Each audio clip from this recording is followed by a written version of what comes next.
Live from a studio apartment, this is Misinformation. This is big news. They're saying it was regime change, but really Trump just replaced a fake president. Yeah, the guy stole the election. That was back in 2024, but this weekend he also got Maduro. Yeah.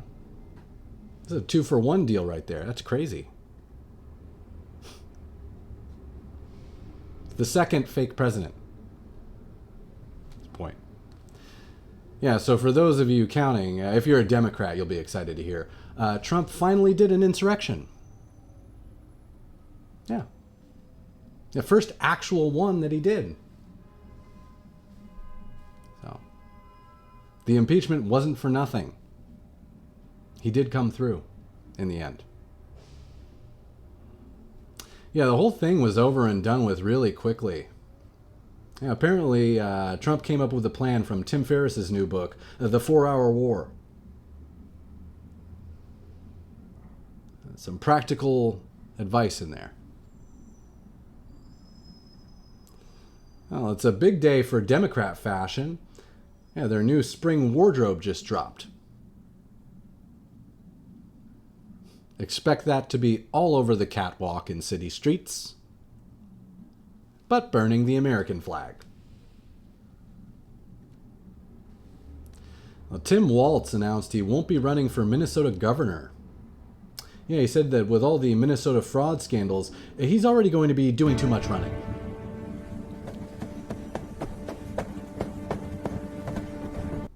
Just too much to add that on to it, you know. His cardio's not that good. Yeah, apparently the reporters were all angry that he abruptly cut short the press conference and refused to take any questions. Yeah, apparently Tim Walz holds the same business hours as a Somali daycare. That's a quality learning center. Lurching? Some quality learning.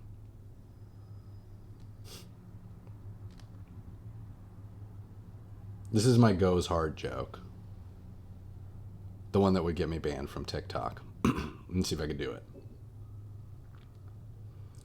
it. Trump captured Maduro, causing the president of Mexico's butthole to tighten so fast that it forced out the cartel's dick.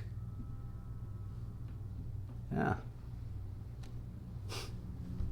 I don't know what to tell you.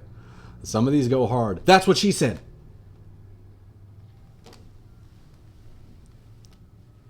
I doubled it up. The double. All right. That's also what she said. Terrible. Anyways, in the news today. So, I was just looking at videos of like the attack helicopters and stuff like that on they got a bunch more videos of the actual attack. I'm sure that you guys saw. These are pretty cool though. Yeah, check it out.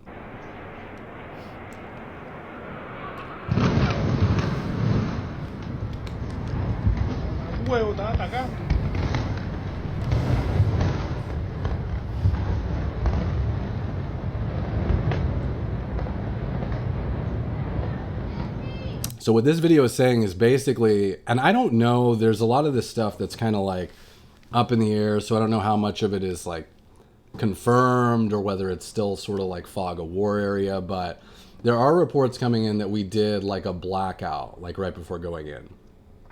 Like a cyber attack, which would make sense, but I'm not sure if that means we actually shut down like all the lights and all the communications and stuff, or if what you're seeing in this video is just the effects of one of the strikes. Maybe it hit a power center or something like that. So that info isn't really in, but this was kind of a neat video, just seeing all the lights go out and then the strikes begin.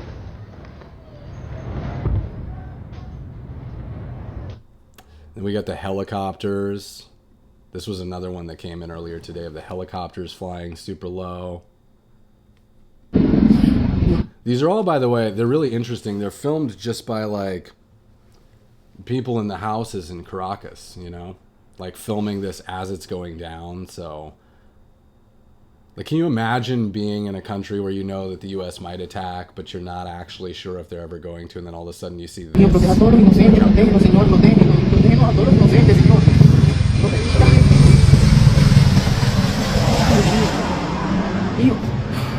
You would have heard me crap myself in the video right now. It's what would have occurred. Ay, Dios mío. Esto es esta hora aquí en Venezuela. Las 4 en punto de la madrugada. Las 4 en punto de la madrugada. ¿Qué es lo que me pasa, señores? Ay, Dios mío, Señor. Muriendo por tu manto. Ay, no, qué plato, qué locura. Señor, que se me puede buscar, que no me la piel, Señor. These are, by the way, I found some pictures of the actual helicopters. These ones right here are allegedly the helicopters that were used. So Clash report, I don't know who that is. This is the first time I've seen it, but they say the helicopters striking Venezuelan forces near Fort Tiuna during Operation Absolute Resolve was not an AH-1Z Viper, but an MH, they say, 60L DAP from the US 160th. Okay. Which, I don't know if, I'm sure they do. Do all guys have this reaction to seeing these helicopters where it's just, even if you're a person that doesn't necessarily support foreign interventions or wars, isn't it just undeniably cool? Like, I'm certain that women don't feel the same way, but when I see these, like, attack helicopters, I'm just like, that is fucking crazy cool. Like, I can't imagine, I see all these guys on Twitter, like Democrats, like, just poo-pooing it and everything. Which, I understand, you can argue it from a logical standpoint, was the right thing to do, was the wrong thing to do. But how can you not look at this and be like, God damn, that's cool. It's just undeniably cool to me. And then we got, oh, here's a video of the, like, helicopters that they used. Make sure this is not playing. Kind of like in action. Supposedly This bad boy is a highly specialized Sikorsky S-60, the MH-60M or Mike Blackhawk, currently configured for the medium assault role and flown exclusively by the 160th Special Operations Aviation Regiment. In this format, it is armed with two M134 7.62mm miniguns and can carry 9 combat-equipped Special Operations Forces personnel. It has several pieces of equipment for this purpose, including fast ropes and a special patrol insertion and extraction system, or SPIES, sometimes called fries when used together. It also has an electrically operated rescue hoist for use on land or water. When configured in a medium attack role, it can be used as a defensive air penetrator for close air support and armed escort. In this format, it will be equipped with 2 light armament support structures that can hold a variety of weaponry, including 2 forward-facing M134s, 2 M230 30mm chain guns, rock. Look how cool that thing is with the, that's my favorite view of it, with the American flag, like, set up right where the troops would sit or stage over here. Again, how is this not undeniably cool to, like, role and flown exclusively by the 160th Special Operations Aviation Regiment. In this, I've never been in the military, but this makes me want to join right now. How would you not love to be on that freaking thing? And imagine also, like, training for years for, like, an operation. You get the call, like, you're going in, we're getting Maduro, you're gonna shoot, like, you get to actually use all the weapons you've been training with. That's crazy. Format is armed with 2 M134 7.62mm miniguns and can... I'm jealous. Yeah. So I guess the some of the other big stories about Venezuela. So apparently there was, I'm hearing mixed reports about this, but apparently there was very little resistance in terms of, you know, I know they were talking a big game beforehand about they're preparing their military and everything, because there was, I suppose, the possibility of an attack, although I don't think anyone really thought that Trump was going to go straight in and abduct a sitting president, whether you believe he's, you know, illegitimate or not. Pretty bold move. But apparently the only video I could find was of a surface-to-air missile being shot at one of the helicopters. Looks like they shot at one of the helicopters in this video. Right here, that's like a Venezuelan air defense. But then I'm told, if you look at the community note beneath it, there's another video apparently of this where the rocket appears to not lock onto anything and then ends up crashing into a hillside. And my understanding is also that the helicopters, as they were coming in, were shooting flares off, which could be why that particular rocket isn't locking on, because there are flares that have been shot and are designed to screw with the rocket's navigation systems so that it can't lock on. So that's a possibility. There's conflicting reports about these armed guards around. Apparently Maduro had like armed guards who, I guess they were guarding maybe his palace or him personally. And I'm seeing two reports. One is that like none of the Cuban guards who were hired to defend him actually defended him. They all just kind of gave up and fled. The other report that I'm seeing is that the U.S. killed them all. Right? And it's probably some sort of a mix of the two. I couldn't find a definitive story on it. It does make me think, though, you know, it's like that's the importance of not having people in your country who prefer to fly another flag. You know, it's a bit unrelated point, but at the same time, you know, when you talk about being an American and you see Democrats waving Venezuelan flags in the streets or Ukrainian flags, or more specifically, you know, immigrating to the country and referring to themselves as Somali American or Mexican American and keeping that flag and keeping that kind of asterisk next to their name. That's kind of the problem, is when it comes down to it, you can't be a Venezuelan president having Cuban nationals guard you.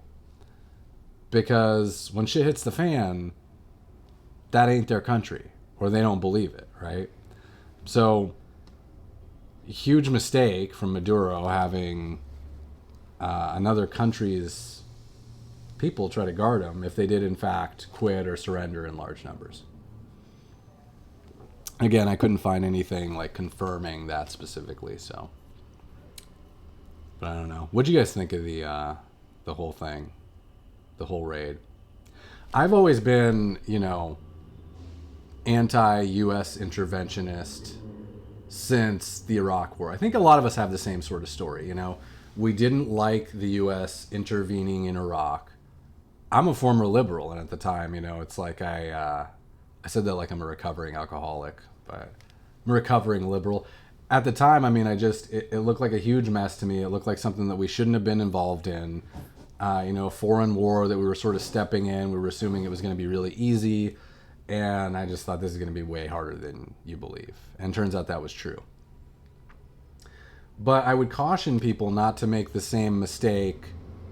Well, I would caution people not to assume that because those situations in the past evolved a certain way that Venezuela is necessarily going to evolve the same way. It's enticing to do because it seems like kind of the same thing. And Marco Rubio was talking about this earlier today, where he's saying essentially these are two completely different situations. The culture in Venezuela, what's happening in Venezuela currently, the structure of Venezuela is completely different from the Middle East. All right? So it is certainly illogical to compare the two, assuming that because something happened in the past, it's going to happen in the future. We'll play the video. I think I have Marco Rubio here. I'll just play it so you can hear. Most of the experts that people have on top, I watch these experts. Oh, actually, give me one sec. Boom. Number one, most of the experts that people have on television, I watch these experts, and it's clown hour, okay? These are people that have focused their entire career on the Middle East or some other part of the world because that's where all the action was. Very few of them know anything about Venezuela or the Western Hemisphere. Venezuela looks nothing like Libya. It looks nothing like Iraq. It looks nothing like Afghanistan. It looks nothing like the Middle East other than the Iranian agents that are running through there plotting against America. Okay? These are Western countries with long traditions among their, at a people-to-people and cultural level, and ties to the United States. So there's nothing like that. So I think people need to stop ascribing the apples and oranges here, the apples of the Middle East to the oranges of the Western Hemisphere. But do you... Number two, this is about the national interest of the United States. And what I'm confident of is we are in a safer and better place because we're taking it seriously. The alternative would have been to leave Maduro there as an indicted drug trafficker, illegitimate president, running the country, open invitation for all of our adversaries to do whatever they want against the United States from Venezuela. That was not going to continue. Yeah, so I mean, he's covering two different thoughts here, but you know, I wish he would go into a little bit more detail of how he believes they're different. And I haven't had time to look this sort of thing up, by the way. It's a planned future Grok search, but basically looking at the sort of political differences between the two. I mean, just off the top of my head, it doesn't seem like there's the same sort of tribal conflict in Venezuela that you've had in the Middle East, although I'm certain that there will be some sort of conflict over who's going to control the country. In fact, I think there were shots fired in Venezuela right when I was coming on. That's what people were saying. Let me see if I can find it here.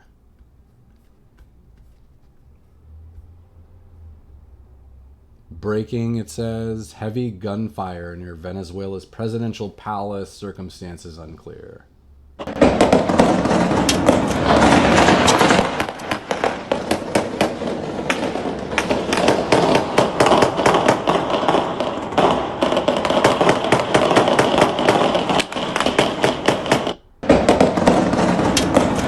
Yeah, so you got it right there. I don't know if they updated this, though.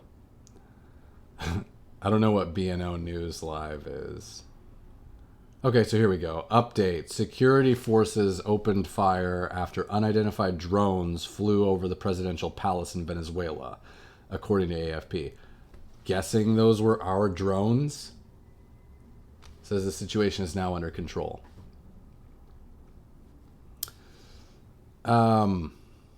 So yeah, Rubio says it's a different situation. Don't treat the two as the same thing. I tend to agree. And I also think, just having seen the operation, how it went down, it's very clear to me that you have a much more competent president in charge right now than you've had in a very long time. I mean, that's one of the main reasons I don't really have a gripe with it, is the efficiency with which he carried that out. I mean, and not him, obviously, but the U.S. Armed Forces. I mean, to go into that country with that amount of stealth, nobody saw it coming, and to come back with Maduro alive and largely unharmed so that he can face justice in the U.S. within a couple hours is crazy efficient. And that's, you can't help but be impressed by that. So it's like any counter argument about, well, we shouldn't have gone in, is sort of dampened by how brutally effective it was. I mean, if you could go into any country and do that, if we could have gone and gotten Saddam in an hour or two, I mean, I probably would have been arguing for the Iraq War. Like, okay, go in and get him. Damn. I mean, if you can get him that fast, it's crazy.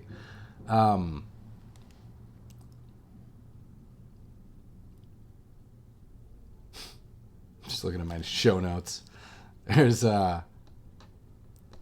but yeah, it's so there are people saying that it's a return to the sort of Monroe Doctrine. I think Marco Rubio was sort of touching on that. I think that sort of undersells what's happening a little bit. The Monroe Doctrine, I mean, people are referencing it broadly to mean, you know, the U.S. asserts control over the Western Hemisphere. The Monroe Doctrine, my understanding is it was really more of a, it was about that, but it was really more at the time about saying, hey, Europe, if you stay out of our affairs, we'll stay out of your affairs. It was sort of a preemptive thing. It wasn't really, in this case, what you're seeing is a very proactive America that's going into a country in the Western Hemisphere that is causing problems, right? That is being used by, damn it, I already got kicked off of TikTok. Unbelievable. That's being used by our enemies against us. And you have an American president who said, I'm going to go in. This is our space, just the same way as Putin went into Ukraine, right? This is, in many ways, I think, Trump's counterbalance to Putin's expansion into Europe, or part of Trump's response, which is, you know, we're not, if you're going to do that and you're not going to withdraw and you're going to continue this expansion, then we're not going to apologize about going into the country that you're using as a proxy against us right now and removing an illegitimate president who's basically a threat to the United States, who's funneling drugs into the country, right? Whether that's fentanyl or cocaine or whatever it is, it shouldn't be happening. And they're also using Venezuela as a way to get around oil sanctions and things like that by having Venezuela deliver oil to them and China. So this is, again, a proactive version of the Monroe Doctrine. Some people online are calling it the Don Road Doctrine, which is kind of funny with Trump's name on it. But I kind of like it. I got to say, it's a stark contrast to what you've seen over the last several decades, where when America does intervene in an outside conflicts, it always seems to be about bringing peace somewhere to some other country to benefit some other region that's very far away from us, i.e. Iraq, doesn't have much to do with us, and puts us into a sort of quagmire with a place we're not familiar with no real reason to be there. Whereas eliminating a very real and active threat along our southern border is a reason to, you know, to control that space in our Western Hemisphere is a real reason to do it and to go in there. So I like it. And Trump's unapologetic about it. You know, it's a fun time. The white people are back to colonizing. We're doing what we do best. It's in our blood. I used to have a stand-up bit that was like, you know, with all the anti-white racism, I think it's making white people racist. You don't want to see white people racist. Because when we get racist, we get organized. We got matching uniforms. We bring our own lighting. There's a whole organizational structure to our racism. So, but yeah, I think we should be unapologetic about it, and I think it's time for a bit of a change. Plus, you got all this military power. When are you even going to use it? I mean, okay. So, what else we got here? We got Trump on the plane. I love these Trump on the plane candid clips. They're fantastic. When he's like getting ready to. Diego. There will be clouds with a chance of showers, with a high of 65 degrees Fahrenheit and a low of 52 degrees. Thank you, Alexa. Absolutely. Happy to help. Sounds like my mom. Like my robot mom in my studio apartment. No, but it's like Trump getting on and off of the plane. He'll stop with these scrums with the reporters. He had a lot of good material. First of all, one of the reporters pressed him on Maduro and said, well, hey, somebody said it was kidnapping him. And instead of, denying that or countering it, he just sort of says, yeah, I mean, that's fine. That's not a bad word to use, which is super funny. Any kind of peacekeeping. I think Americans are very... It depends on what happens. It depends a little bit on the new administration, if you want to call it. So if you see that pushback from Rodriguez and ultimately... Well, I don't think there was pushback. I think that, she frankly, well, you hear a different person than I hear. Really? So you have spoken to her? We talked to them, yeah. Oh, you did speak? They've been very good. Because she called it kidnapping of Maduro. It's all right. It's not a bad term. Go ahead. My favorite part of that is the reporter's face when he says that. Look, just, yeah, but, I mean, it honestly does make him sound just way more powerful. Here's Trump. He had a bit about the cartels running Mexico. By the way, you have to do something with Mexico. Mexico has to get their act together because they're pouring through Mexico, and we're going to have to do something. We'd love Mexico to do it. They're capable of doing it, but unfortunately the cartels are very strong in Mexico. I remember one time you actually, speaking of Mexico, I asked you about Claudia Sheinbaum, and you told me at one point you had offered to send U.S. troops into Mexico to combat drug trafficking there. Is that something you have spoken to her about? I like Claudia. I think she's a terrific person. I would say every single time I talk to her, I offered to send troops. And she's just not willing? She's concerned. She's a little afraid. The cartels are running Mexico. Whether you like it or not, it's not nice to say, but the cartels are running Mexico. Which is true. You know, I think everybody understands that and knows it. It's funny when he says, like, you know, it's not nice to say, and then he just says the thing. He does that a lot where he's like, you know, I would never say it myself. I would never call him a fat slob, but he's a fat, you know, I would never call him a fat slob. Like, he says he's not going to say it, and then he says it. Or he has another clip where he's like, what does he say?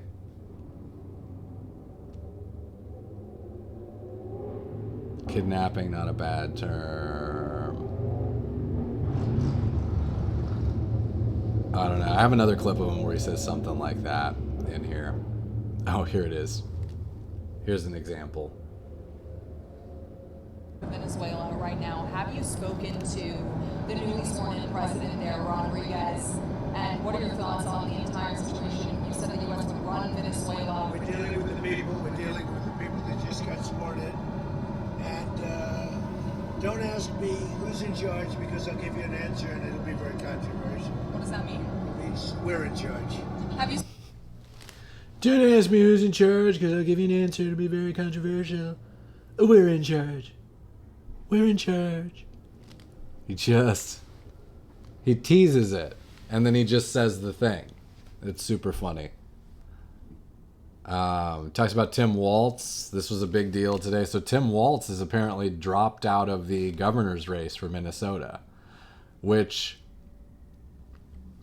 I mean, I have no idea if he was actually involved more than is known in all of these Somali fraud cases, but if you're wondering if he's at least worried about it, he just dropped out of the governor's race.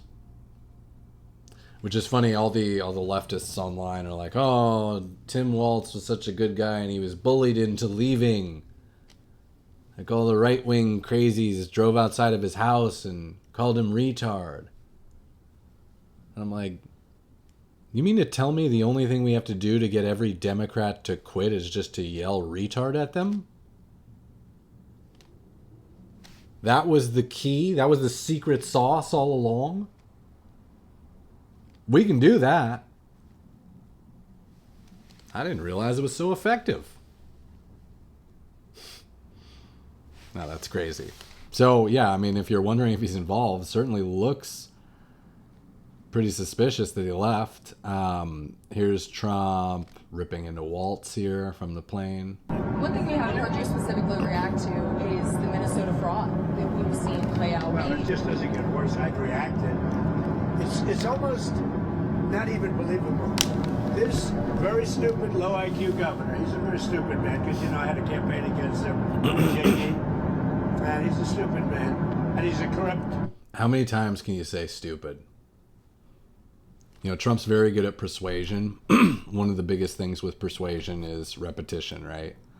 So he repeats, like, I think it was like 3 times right there. He just called Waltz stupid, which just sticks in people's heads. Politician, and the Somalians are ripping off our country to the tune of, looks like $19 billion, but that's only what they can find.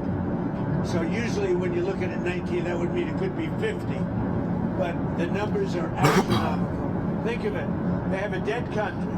They don't have government. They don't have anything. They don't have a military. All they do is run around shooting people and trying to capture ships. You know, we don't let them take ships anymore. You know what? We use the same exact missile on them. I started zoning out for a second. It's just lulling me to sleep. Okay, Tim Waltz. Yeah, I think this is just a tweet about Tim Waltz dropping out. Nothing crazy. Political news out of St. Paul, Minneapolis, Minnesota. Tim Walz will not seek re-election as... All of his pictures are super funny, by the way, because he does look retarded in almost every photo. Governor, and what a fall from grace this has been for How is that not a great? They're all great. Him. You might recall in the spring of 2023, he pushed through several progressive ideas to the state legislature. He just looks like a hapless character. Caught the attention of Barack Obama, who went to Twitter to give his endorsement for the programs, which eventually caught the attention of people like Kamala Harris, who chose him to be her running mate as the vice president. Introduced in Chicago at the convention in August of last year, a debate that was an absolute disaster with J.D. Vance. At one point called himself a knucklehead, but after reportedly billions of dollars have been stolen from taxpayers by way of the state of Minnesota, Tim Walz says he will not seek a third term. What a remarkable 2 years in the national spotlight has been for him, Dana. Yeah, it's crazy. I don't know, though. Maybe he is just sick of it, but wasn't he running? Super sus that he just, like, quit all of a sudden. We haven't heard from Ilhan Omar. I feel like we haven't heard from her in weeks since this stuff broke.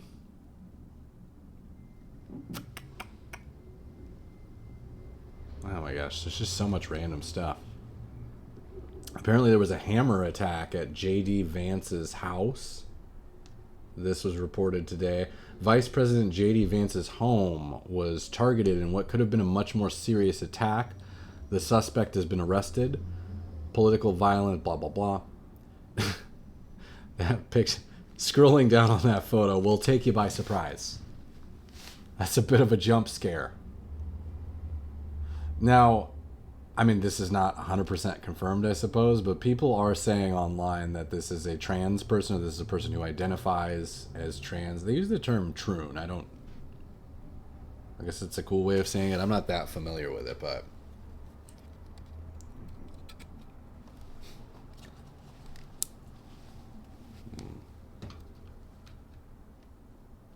I got some better lighting.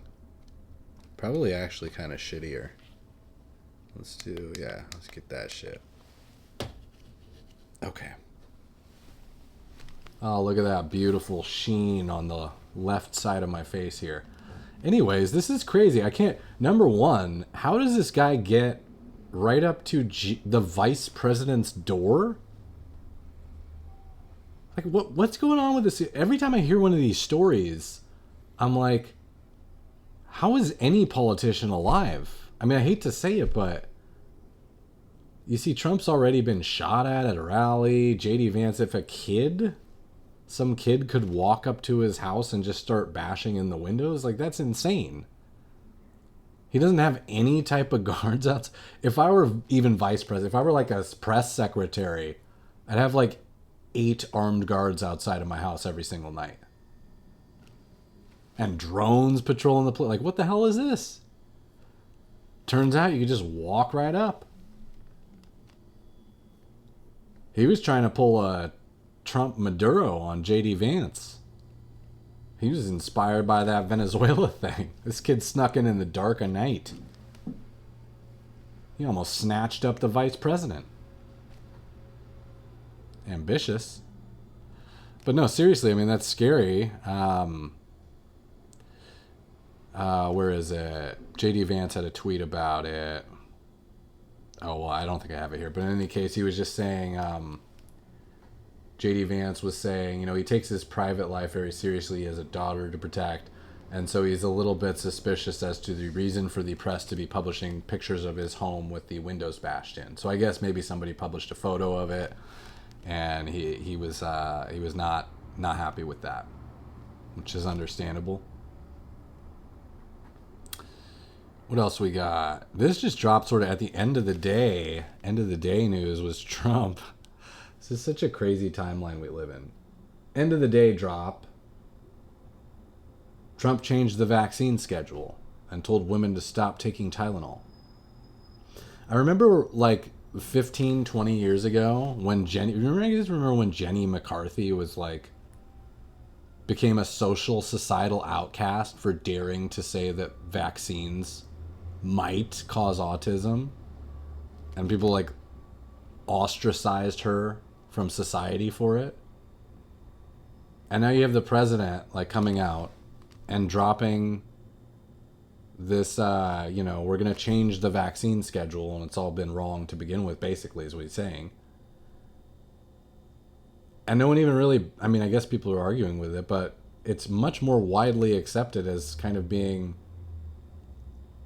something a lot of people agree with versus, you know, 20 years ago when you'd have been a celebrity gotten ostracized for this, right? So here he has a graphic of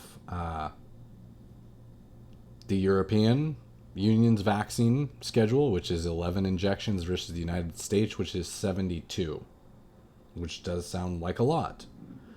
And I guess he's saying here, Trump is proud to announce the United States updated childhood vaccination schedule. He just talks about it here. He has a much more powerful tweet about it, though, actually, I think, which kind of caught me a little bit, where he just comes out. Let me pull it up here. And this is directed at women. He says, pregnant women, don't use Tylenol unless absolutely necessary. Don't give Tylenol to your young child for virtually any reason. Break up the MMR shot into 3 totally separate shots, not mixed. Take chicken pox shots separately. Take hepatitis B shot at 12 years old or older. And importantly, take vaccine in 5 separate medical visits. I just thought that was really oddly powerful, just him speaking directly to pregnant women and sort of telling them what to do, almost as like this is a way to stay safe. Because I'm sure if you're a pregnant woman in today's age, one of your biggest concerns is, oh my God, I want my child to be healthy. I don't want it to be autistic. And you don't really know what causes it. So it's almost like whether he's right or not about these things, it sort of is powerful to see your president come out and say, here's what you need to do, and don't do this and don't do that. And these are the sort of best guidance that we have right now. So I thought that was a really good tweet. Interesting to see how it's received. I'm sure the left will hate it, as they do everything. Dave Smith. Dave Smith is a comic who talks a lot about politics. He is not happy about our interventionism in Venezuela.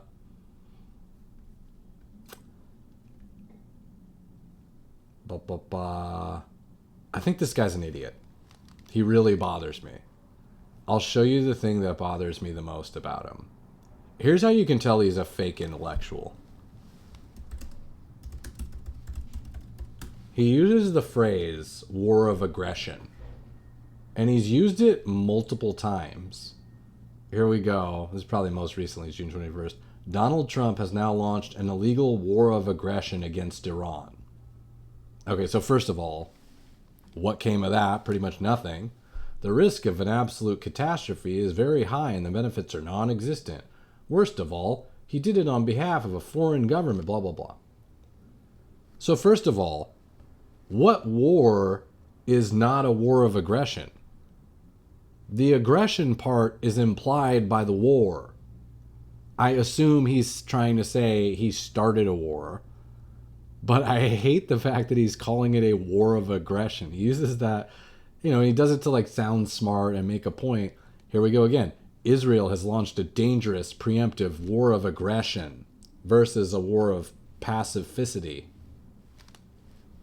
Versus a war of hugs and kisses. In the last month, Donald Trump has launched a war of aggression. It grates me every time I see it from him. There's another one. They never stop. He's launching tweets of aggression in here.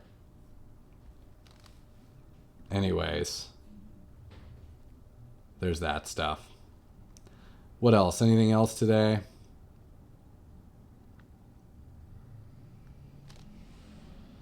That's pretty much it. We might do jokes again. For fun. Might just bounce.